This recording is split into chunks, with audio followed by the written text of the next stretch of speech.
Hello, everyone. My name is Felicia Sanchez-Garbiso, and thank you for joining me here today. I'm going to share a few of my favorite stories, and I hope you enjoy them. Today's story is a Cuban story that is from the book Tales Our Abuelita Told Us by Isabel Campoy and Alma Flor Ada. The title of the story is Oh Dear, a Deer. In a beautiful area at the foot of a mountain, there lived a beautiful little turtle. Her name was Jicotea. And Jicotea would wake up every morning and she would go right by the little stream and she would tend to her little flowers and she would gather all the little leaves and all the other things that she wanted to eat that day. And as she did that one morning, while she could listen to the beautiful water floating down the stream, and she looked up and saw the bright sun shining, and she could smell the beautiful flowers and the earth, and the butterflies were floating around. Have you ever had one of those wonderful days where you're in the mountains and you just feel all the wonderful things around you in nature? Well, that's how her day was going. All of a sudden, she started to see something moving in the bushes, and it looked like big antlers. So she halfway tucked herself back into her shell, and she said, "Who's out there?" And all of a sudden, gracefully, there were 4 big legs hovering over her. "Hola, señora. How are you, Doña Jicotea?" And it was Venado the deer. He said, "You see that tall mountain? I came all the way from up there. Have you ever been up on that mountain?" "Well, not recently," said Jicotea. "Oh, well, it only took me about an hour to get down here. Now for you, it'd probably take you about a year to get up there because you're so slow and tiny. You know, you really shouldn't judge a book by its cover. You shouldn't judge by appearances either. I bet that, I could probably win you if we were to race." And Aldo the deer thought that was so funny. "You, a turtle, beat me in a race? Oh, you must be crazy, little turtle. I'm going to drink some water now." "Oh, no, I'm serious," said Doña Jicotea. "I bet I can win a race against you. All I ask is that you would give me about 15 days. 15 days? You could take a whole year if you want to try to race me. You're going to need it."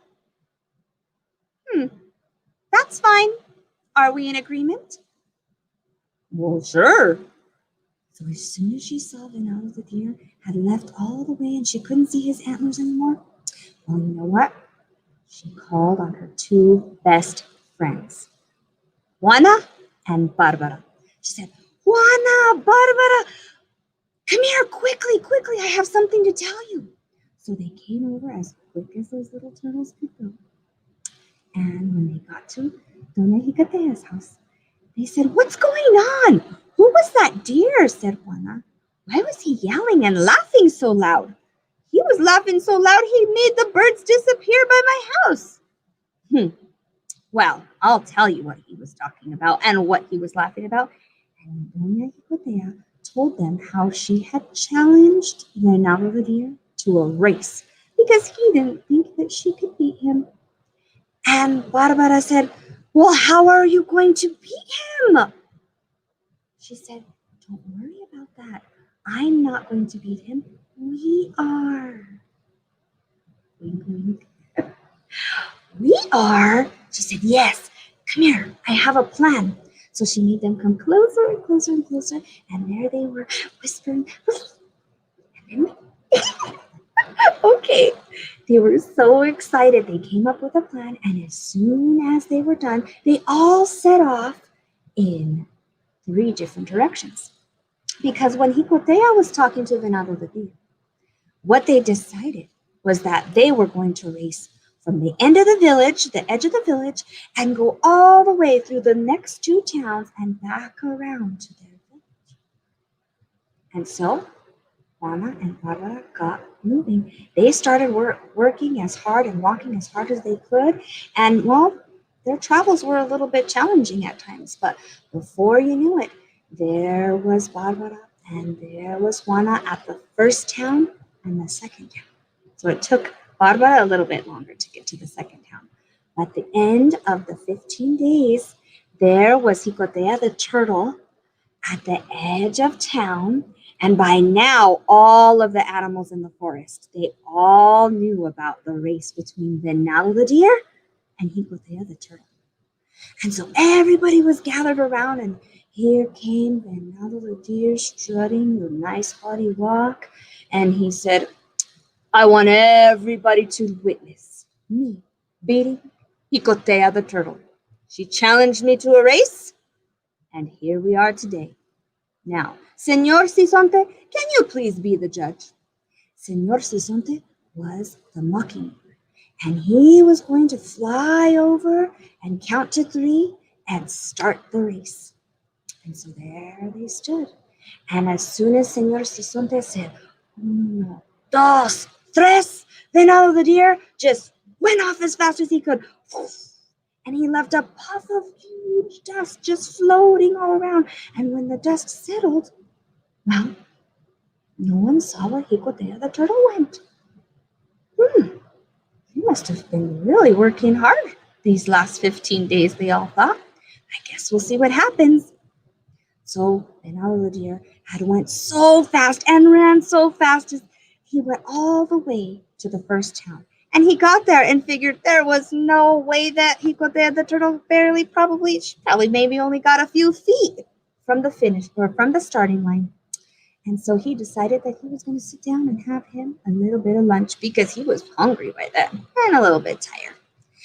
So he went and he sat down at the restaurant, and the waiter came over and he put down some yummy papayas and mangoes and pineapples and even a tamal. And right as he was getting ready to get a big giant plate of grass served to him, he heard something. He heard something outside. And he said, what is that? As he listened, he heard a song.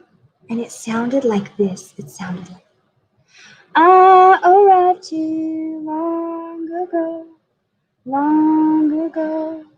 Oh, what's that sound? He told the waiter. Oh, it's just that little turtle that's been sitting outside there for about an hour. Wait, what? Venado the deer jumped out from the table, ran all the way out to the door. He looked to the right and he looked to the left. And when he looked to the left, he saw Juana standing by the side of the restaurant. She was just standing there singing her song, looking at her little watch on her hand. She said, I arrived here long ago. Oh, dear, dear. I arrived here long ago. Oh, dear, dear. Venado couldn't believe his eyes. How did Jicotea get there before him? He looked at Juana, who he thought was Jicotea, and he said, you will not beat me in this race. And off he went. He ran so fast again that he left a huge cloud of smoke and dust. And when it settled and the waiter came out to find Venado and the singing turtle, they were nowhere to be found. So again, Venado the deer ran as fast as he could. He was so tired, but he knew for a fact that by now there was no way that little turtle could have beat him from that first town. So when he arrived to the second town, he decided he could use a break. And he was so dirty and he was just feeling like he maybe needed a little bit of self-care. And so he went to the barber shop to get his beard trimmed and have a nice little wash. And so he lay in the barber chair and he lay back and they lathered up the soap to wash his beard and trim his beard. And as soon as he was relaxed and comfortable, he heard a little tune that sounded familiar. He looked at the barber and he said, what's that sound? Who's singing that song? Oh, that little tune? Isn't it nice? Said the barber. It's that little turtle. She's been standing outside by that tree for a couple hours singing that song. It's starting to get stuck in my head. What little turtle? And now the deer ripped off the apron and he jumped out of the barber shop and he looked to the left and he looked to the right. And when he looked to the right, there was Barbara, who he thought was Hicotea. And she was standing by the tree and she was singing, I arrived here long ago. Oh, oh, dear, dear. I arrived here long ago. Oh, oh, dear, dear. Ronaldo could not believe his eyes. No way, he said. You're not going to beat me. And off he went as fast as he could, leaving a huge puff of dust and smoke. And again, when it settled, no one saw where Barbara went. So he was going as fast as he could, and pretty soon here he came, coming around the bend to the edge of town, and everybody, all the forest animals were cheering and cheering and cheering, and he started running faster and faster, and he was on his last leg, and he knew that everybody was cheering for him. But as he started to approach the finish line, he noticed that people were cheering, animals were cheering, but they were not looking at him. No, as he started to go closer and closer, he realized that everybody was looking down while they were cheering. And as he pushed his way through the crowd to the edge of the starting line, the finish line, he looked down, and you know who he saw? It was Hicotea the turtle, standing right across the finish line. And she looked up at Venado the deer, and she said, I arrived here long ago. Oh, oh, dear, dear. I arrived here long ago. Oh, oh, dear, dear. Venado the deer could not believe it. He was beaten by a turtle. How did that happen? Everybody froze and they looked at him and they said, she beat you! And they all started laughing, and poor Venado the deer, he was so embarrassed that he froze and then he just ran up the mountain. And they say that that's why every time you see a deer and if they hear you, they right away freeze when they look at you and they run away because, well, they don't want to be laughed at like Venado the deer. They never forget that story. They also probably don't want to be challenged by a little turtle who just might beat them. That's the story. Oh dear. Oh dear. Hope you guys like that one. Think about that story a little bit and talk to whoever's watching the story with you. And have you noticed any similarities about that story and maybe another story that you've heard of? I bet you do. And there's the story, The Tortoise and the Hare, which is similar to that one. But for me, I kind of like that one because it's a little bit more fun because turtles are fun, right? Okay, the last story I'm going to tell today is by, again, one of my favorite storytellers, Joe Hayes. And it's a little bit different because it has to do with how I grew up and what happened to me when this happened. This is the story of the gum-chewing rattler. Have you ever heard of a rattler? Do you know what a rattler is? Like a rattlesnake. Have you ever heard of a rattlesnake? You know, when it rattles its tail, it's like... Can you make that rattlesnake sound? Well, when I was a little girl, I loved to chew bubblegum. How many of you like bubblegum? I still love bubblegum. And you know, when I was a little girl, I loved my bubblegum so much that I would buy lots of pieces of bubblegum and I would stick them in my pockets. And sometimes I would stick like 5 or 6 pieces in my mouth when I was chewing them and my mom was talking to me and I'd say, what? And she'd say, I can't understand you. Where is your sister? Can you please spit out your bubblegum? She would say. So I'd have to take out my bubblegum, which was really a bummer because it tastes nice and sweet. Well, I had a habit of bringing my bubblegum to school And I had one of my favorite shirts, and it had a really cute little heart pocket on the side right here.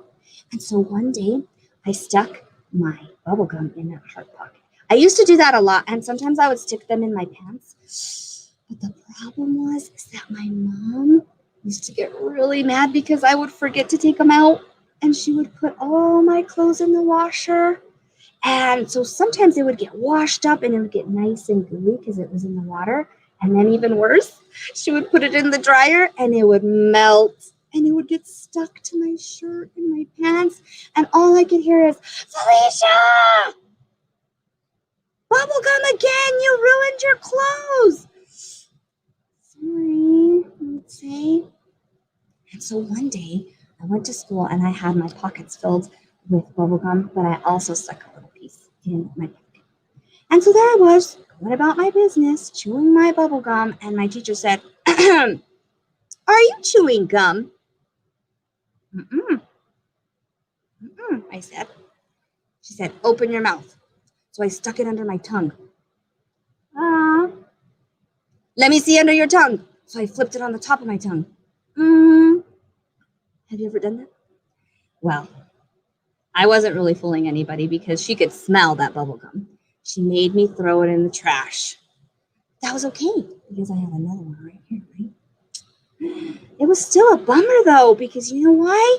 Have you ever just chewed a few pieces or chewed a piece of gum and you only got a couple chews out of it? There was still lots of sweetness left. Well, that's how that bubble gum was. Oh, wow.